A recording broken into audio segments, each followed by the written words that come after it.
আসসালামু আলাইকুম, আমি ডক্টর মাহবুবা শারমিন, হেমাটোলজিস্ট হিসেবে বঙ্গবন্ধু শেখ মুজিব মেডিকেল ইউনিভার্সিটিতে আছি। আজ আমাদের টপিকস হলো হিমোগ্লোবিন কমে গেলে কি হয়, হিমোগ্লোবিন কমে যাওয়া বা অ্যানিমিয়া বা রক্ত স্বল্পতা। রক্ত স্বল্পতা আসলে প্রত্যেকটি মানুষের বয়স ভেদে, পুরুষ বা নারী প্রত্যেকজনেরই হিমোগ্লোবিনের একটি নির্দিষ্ট লেভেল থাকে। এই হিমোগ্লোবিন যখন নির্দিষ্ট পরিমাণের তুলনায় কমে যায় তাকে আমরা রক্ত স্বল্পতা বা অ্যানিমিয়া বলি। এখন জেনে নেই রক্ত স্বল্পতা হলে কি কি উপসর্গ দেখা যাবে। রক্ত স্বল্পতা হলে মেইনলি শরীরের দুর্বলতা, মাথা ঘোরানো, বমি বমি ভাব, বুকে ব্যথা, বুক ধড়ফড় করা, শ্বাসকষ্ট, কিছু দূর হাঁটাচলা করার পরেই হাঁপিয়ে যাওয়া, তারপরে এমন অনেক মাথা ঘোরানো, তারপরে কোনো কাজে মনোযোগ না আসা, লেখাপড়ায় ভালো না হওয়া, স্কুলে না যাওয়া, তারপরে শারীরিক বৃদ্ধি পর্যাপ্ত পরিমাণ না হওয়া, এই ধরনের লক্ষণ দেখা যায়। এই অ্যানিমিয়া বা রক্ত স্বল্পতা ডায়াগনোসিস করার জন্য আমাদের কি করা উচিত? আমাদের একটি রক্ত পরীক্ষা যেমন সিবিসি বা কমপ্লিট ব্লাড কাউন্ট, এই পরীক্ষাটি করেই আমরা একটি ধারণা পেতে পারি যে হিমোগ্লোবিনের লেভেল কত আছে।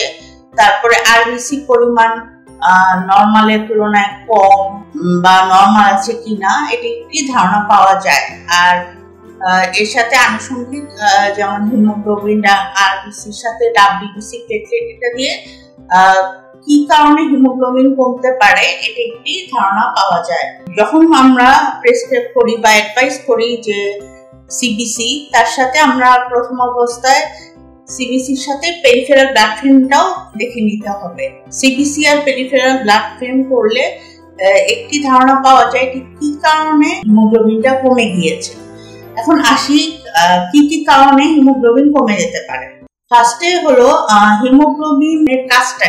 হিমোগ্লোবিনের কাজ হলো শরীরে অক্সিজেন সরবরাহ করা। কি কি ধরনের পরীক্ষা করলে আমরা বুঝতে পারবো যে হিমোগ্লোবিন কমে গিয়েছে? একটি হলো complete blood count, peripheral blood film. এটা দেখে আমরা ধারণা করব যে কি কারণে অ্যানিমিয়াটা হয়েছে। পরে ওই অনুযায়ী আমরা বিভিন্ন ধরনের ইনভেস্টিগেশন করি। স্পেসিফিক ইনভেস্টিগেশন করে আমরা স্পেসিফিক ডায়াগনোসিস কনফার্ম করি। এখন আসি অ্যানিমিয়ার কজ। কারণ হিসেবে আমরা ফার্স্টে বলি হিমোগ্লোবিন আসলে মেইনলি আসে রেড ব্লাড সেল বা লোহিত রক্ত কণিকা থেকে। এটা উৎপন্ন হয় হলো বোন ম্যারো থেকে। বোন ম্যারোতে যদি কোনো সমস্যা হয়, মানে বোন ম্যারো ফেইলিয়ার সিনড্রোম, ঠিকমতো বোন ম্যারো থেকে রক্তের কণিকাগুলো উৎপন্ন হচ্ছে না, তাহলে আমাদের অ্যানিমিয়া হয়। যেমন অ্যাপ্লাস্টিক অ্যানিমিয়া, মানে বোন ম্যারো রক্তের কারখানার সমস্যা আমরা বলি। তারপরে আসি কাঁচামাল সরবরাহ যদি সমস্যা থাকে, যেমন আয়রন, ভিটামিন বি12, ফলিক অ্যাসিড যদি উৎপাদনের ঘাটতি থাকে তাহলেও অ্যানিমিয়া হতে পারে। যদি কোনো ধরনের ব্লাড ক্যান্সার বা লিউকেমিয়া হয়, মাল্টিপল মায়োলোমা, তারপরে যে কোনো ধরনের ম্যালিগন্যান্সি বোন ম্যারোতে যখন ইনফিলট্রেশন হয় তাহলেও কিন্তু এই হিমোগ্লোবিন কমে যেতে পারে। আর যদি কোনো ধরনের ব্লিডিং ডিসঅর্ডার বা হেমোরেজ, ওইসব কারণেও ব্লিডিং বা শরীরে কোথাও রক্তক্ষরণ হলেও হিমোগ্লোবিন কমে যায়। উৎপাদনের চাহিদা অনুযায়ী যদি ওই পরিমাণ হিমোগ্লোবিন সাপ্লাইয়ের উৎপাদন না থাকে তাহলে হিমোগ্লোবিন কমে যায়। যেমন নারীদের ক্ষেত্রে দেখা যায় মাসিকের সময়, প্রেগন্যান্সি, বাচ্চা যখন বুকের দুধ খায়, ল্যাকটেটিং পিরিয়ড, এই সময়ে হিমোগ্লোবিনের মাত্রা কমে যায়। কারণ যেহেতু কাঁচামালের ঘাটতি থাকে, প্রপার নিউট্রিশনাল ডায়েট মহিলারা বা মায়েরা খান না, এই কারণে। আর আরেকটি যেমন কনজাম্পশন ডিসঅর্ডার, যেমন হেমোলাইটিক অ্যানিমিয়া, যে কোনো ধরনের হেমোলাইটিক অ্যানিমিয়া, থ্যালাসেমিয়া, এসব কারণেও হিমোগ্লোবিন কমে যেতে পারে।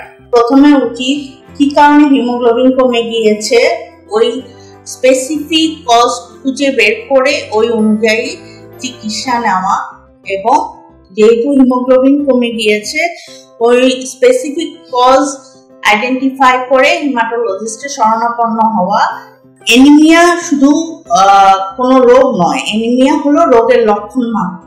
হিমোগ্লোবিন কমে গেলে আমরা একজন হেমাটোলজিস্টের শরণাপন্ন হব।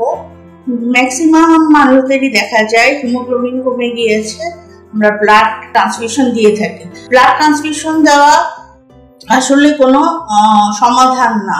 যত্রতত্র ব্লাড ট্রান্সফিউশন দেওয়ার ফলে আমরা আসল রোগটি নির্ণয় করতে অনেক দেরি হয়ে যায়।